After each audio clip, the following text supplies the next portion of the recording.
अस्सलामुअलैकुम। आज आपण ईद स्पेशल चिकन बिर्याणी बनवत आहोत। त्यासाठी 2 किलो चिकनला मी क्लीन करून घेतला। त्यात 1.5 किलो कांद्याचा बिरिस्ता टाकला, 3 मीडियम साईजचे टमाटर टाकले। मी टमाटर हे जास्ती नाही इस्तेमाल केले नाही, 3च टमाटर होते। एक मुट्ठी पुदिना, एक मुट्ठी कोथिंबीर, एक मोठा प्याला भरून आला लसूण हिरवी मिरची कोथिंबीरचा पेस्ट चम्मचनी बघले होते 6 चम्मच बरोबर होता, मोठे 6 चम्मच। अर्धा किलो दही टाकला। पावडर मसाल्यातल्या लाल मिर्च पावडर, हल्दी पावडर, गरम मसाला, काली मिर्च पावडर, जीरा पावडर, बिर्याणी मसाला, मीठ टाकला, निंबू निचोडला। हा सगळा मिक्स करून घेतला आणि मॅरिनेट करून ठेवला। एक 2 घंटे मॅरिनेट केला ना का बिर्याणीचा फ्लेवर मग मस्त येते। थोडंसं तेल टाकून हिला मॅरिनेट करून बाजूला झाला। जसा मॅरिनेट झाला तसा मी तेल ठेवला टोपातलं, त्यातून खडे गरम मसाले टाकले आणि मॅरिनेट केलेला चिकन ह्यातल्यान टाकला आणि धीम्या आचवरती शिजून दिला। हा शिजतोय तोवर मी एकावर पाणी पण बॉईल करत ठेवला होता।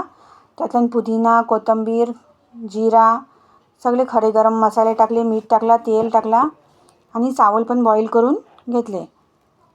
2 किलो चावल होते, बासमती चावल।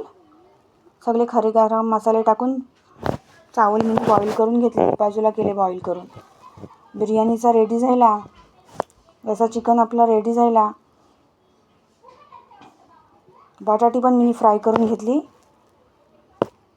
हे ऑप्शनल आहे, तुम्हाला हवे ते टाका, तुम्हाला नाही हवे ते नको टाकू। जसं चिकन वगैरे चावल बॉईल करून झाले, चिकन झालं सगळं रेडी, त्याचा मी दमची तयारी केली। थोडेसे खालती चावल टाकले बॉईल केलेले, वरती सगळा ग्रेव्ही टाकली बिर्याणीची आणि बाकी सगळे वरती चावलाची लेयर लावली। एक 10 ते 15 मिनटं थोडासा बिरिस्ता वगैरे टाकला, पुदिना कोथिंबीर टाकली, थोडासा फूड कलर टाकला आणि दमात दिली। 10 ते 15 मिनटं दमात दिली। वरती बटाटी लावली थोडीशी फ्राय केलेली। परफेक्ट आपली बिर्याणी रेडी होती। 15 मिनटाच्या बाद एकदम परफेक्ट आपली बिर्याणी रेडी झाली होती। ईद स्पेशल आजची रेसिपी आहे। सगळ्यांना ईदची खूप मुबारकबाद। बिर्याणी रेडी आहे। व्हिडिओ माझा आवडला तर लाईक, शेअर आणि सबस्क्राईब आपल्या चॅनलला जरूर करा।